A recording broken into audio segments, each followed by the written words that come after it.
Hi అండి. నేను మీ బెజవాడ కుర్రోడిని. ఇలా చెప్తున్నానని ఎవరు తప్పుగా అనుకోవద్దు. ఎందుకంటే ట్రైలర్ చూసాక నాకనిపించిందేంటంటే పాతఘట్టం గుర్తొచ్చింది. పాతఘట్టం అంటే చాలా మందికి తెలిసి ఉంటదనమాట. 'ఆచార్య' సినిమాలో పాతఘట్టం అనే సెట్టే వేశారనమాట. అండ్ అది అంతగా వర్కౌట్ అవ్వలేదు సినిమా రిలీజ్ అయ్యాక. ట్రైలర్‌లో ఎక్కడా కూడా పాతఘట్టం లాంటి ఒక ఏరియానైతే క్రియేట్ చేయలేదు. కానీ ట్రైలర్ చూస్తున్నంత సేపు మనకి మోస్ట్ ఆఫ్ ది సీన్స్‌లో అరే! ఇది సెట్ కదరా! లేకపోతే ఇది గ్రాఫిక్స్ కదరా! అని ఈజీగా తెలిసిపోతుందనమాట. చాలా సినిమాలే గ్రాఫిక్స్ వాడతారు. అది మనకి తెలుసది గ్రాఫిక్స్ అని. కానీ మనం చూసేసరికి గ్రాఫిక్స్ అనిపించదు.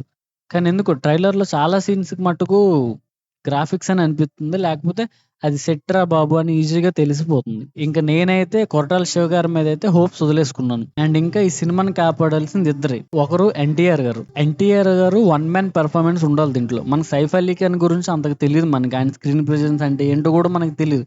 సో, ఎన్టీఆర్ గారు సినిమా మొత్తం లాక్కొనెళ్ళాలి. అండ్ రెండో వ్యక్తి వచ్చేసరికి అనిరుద్ గారు. ట్రైలర్‌లో అయితే బ్యాక్‌గ్రౌండ్ స్కోర్ అయితే బీభత్సంగా ఉంది. అసలు సీన్‌కి ఎలివేట్ అయ్యేటట్టు, పూనకాలు తెప్పించేటట్టయితే ఉంది. సో, ఈ సినిమాకి నేను అనుకోవడం వాళ్ళిద్దరే మెయిన్ అసెట్స్ అనమాట. ఎన్టీఆర్ గారి స్క్రీన్ ప్రెజెన్స్‌తో అనిరుద్ గారి పర్ఫెక్ట్ బ్యాంగ్ పడితే, బ్యాక్‌గ్రౌండ్ స్కోర్ పడితే సినిమా వేరే లెవెల్‌లో అయితే ఉంటది. అలా ఉన్నప్పుడే మనకు ఆ పాతఘట్టం సెట్ లాంటివి కూడా గుర్తుకు కూడా రావు. ఇంకా 'జాన్వీ కపూర్' గారి డబ్బింగ్ అయితే నాకెందుకో అంతగా సెట్ అవ్వలేదని అయితే అనిపించింది. ట్రైలర్ అయితే చాలా ఇంప్రెసివ్ గానే ఉంది. అక్కడక్కడ పాతఘట్టం సీన్‌లు మినహాయిస్తే, సెట్‌లు మినహాయిస్తే ఎన్టీఆర్ గారి లుక్స్ గాని, యాక్షన్ సీన్స్ గాని అండ్ అనిరుద్ గారి బ్యాక్‌గ్రౌండ్ మ్యూజిక్ గాని వేరే లెవెల్‌లో ఉన్నాయి ట్రైలర్‌లో. So, let's hope for the best.